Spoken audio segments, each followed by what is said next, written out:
Donald Trump a personnellement demandé à Vladimir Poutine de suspendre pendant une semaine les frappes sur Kiev et d'autres villes ukrainiennes. Cette demande a été motivée par le froid exceptionnel qui frappe l'Ukraine alors que le pays subit de vastes coupures d'électricité et de chauffage à la suite des frappes russes. Le réseau énergétique ukrainien est gravement endommagé. Les attaques massives russes ont touché les centrales électriques, les transformateurs et le secteur gazier. Les températures atteignent moins 6 degrés Celsius la nuit. Sans chauffage ni électricité, la population est livrée au froid tout simplement. Et dans ces conditions, mesdames et messieurs, on gèle.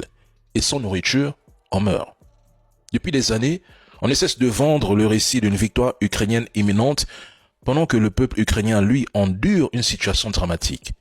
Zelensky affirme que la Russie perdrait 50 000 soldats par mois, un chiffre imaginaire, alors que, sur le terrain, ce sont les Ukrainiens qui s'enfoncent dans le froid, la pénurie et l'épuisement moral et physique.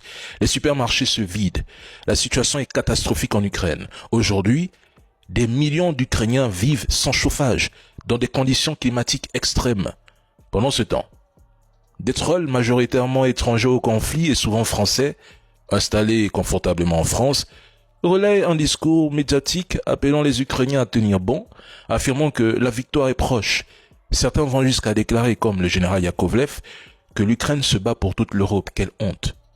S'il y a des personnes qui ne veulent pas la paix et qui rêvent de la poursuite de cette guerre, ce sont précisément celles qui encouragent les Ukrainiens à continuer à se battre alors que, sur le terrain, des soldats désertent et la population est à bout.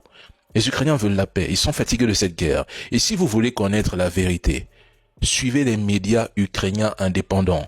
Des journalistes sont réduits au silence. La loi martiale est prolongée. Et pourtant, ce système est présenté comme un modèle de démocratie. Je répète, quelle honte. Mais à la fin de cette guerre, plus personne ne parlera de l'Ukraine.